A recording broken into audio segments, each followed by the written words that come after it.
Hello everyone, welcome back to ASX Market Watch and charting trend signals around the world. Guys, I am super excited to bring you this version of ASX Market Watch because there is a lot happening that makes a lot of sense in the markets when you know what to look for. And we've actually called it in real time over the last couple of weeks. You can go back and check it. But basically what's happening at the moment is a lot of trading gold, a lot of things that we've actually nailed, we've got correct in the markets.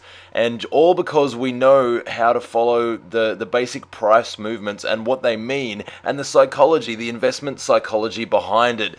Guys, this is absolute gold in the markets, and let's just jump straight into it. We're looking at the entire world as per usual, starting down under, which is the market that I personally trade as well. Now, really quickly, what have we had? We've had a downtrend, which we called one in May, we called one in August 2011, and then obviously there was a really short-term entry signal right at the bottom of here. I'm not going to go into the details of those right now. Suffice to say that that's those are two things that we called. The reasons behind them are in the videos previously as well. Guys, as well, now, what we were looking for an actual entry signal was a close above this little level here. The reason for that is because of this long-tailed bar. Again, I'm not going to go into the exact details of that in this video. They're in previous videos. Please check them out. They're really worthwhile. Apart from that, we did not get that signal. So with no signal, the market has actually continued to fall. So yeah, in other words, if you have a solid tested trading plan that's mechanical and that you know is profitable, then all you have to do is follow the rules, and that's exactly what we were doing. We were following the rules. We did not get an entry signal, and now the market is continuing to fall. Now, apart from that, we also had this this little triangular pattern, and usually, often, whichever way the market breaks out is the way that the market will continue. So obviously in this situation, we've had a breakout to the downside. And yeah, basically that's all there is to it at the moment. So short-term downtrend, guys. And yeah, definitely no uptrend at the moment. So really simple stuff. Let's just quickly jump into the S&P 500, where exactly the same thing has happened. Really ridiculously simple stuff. Called a short-term uptrend here. And basically that would be stopped out pretty much here right now. So yeah, for basically that short-term uptrend is negated.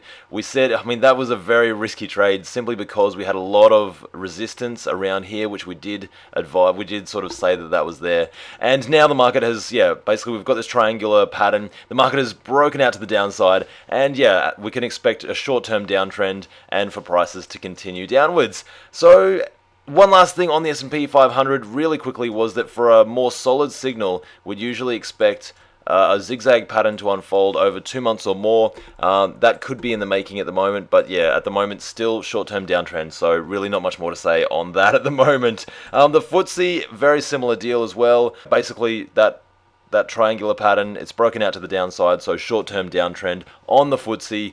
On the FTSE as well, it's also closing below these bars that have had long tails. So there was, in other words, there was a lot of support right here, and it's really coming up to that support.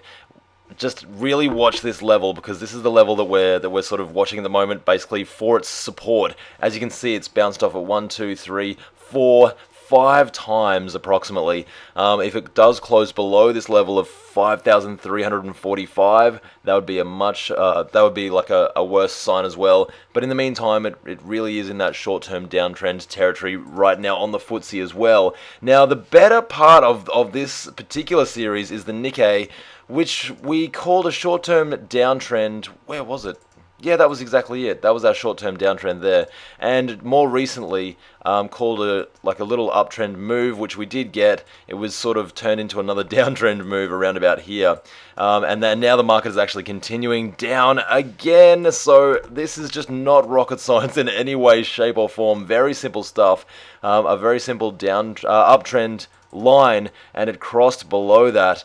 This is not rocket science in any way, shape, or form. It is a simple line on a chart, and as you can see, that's why we called that little uptrend there as well. So, and again, I mean, if you wanted to go back further, that's why we called that downtrend previously, just there as well. So really simple stuff, guys. Trading and investing does not have to be complicated, but you do have to know a few simple market truths and also the psychology behind it. The single bar psychology and that sort of stuff really does help. Last but not least is the Shanghai Composite. What did we say last week? That the market would find resistance at this level, and that's exactly what has happened. The market has continued to fall. Why is it finding resistance there? Because of that trend line. Really simple stuff.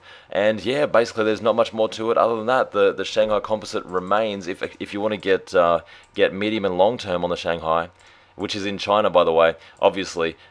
This is your 2-year downtrend at the moment, and more recently on a shorter term basis, our 6-month downtrend. So it's a bit of an accelerated downtrend there. Apart from that, that's the world from a chartist point of view. How simple is that? I mean, really simple tools, and yeah, really great tools for determining the trend in the market. When you know which way the market is heading, 3 out of 4 stocks might be heading in that exact same direction, and it pays to be trading on the same side as the market. Guys, have a fantastic week. I will see you next week, hopefully, for more trend sort of analysis on the world indices and, you know, just more market goodness. It's fantastic. Alright, guys. Bye for now.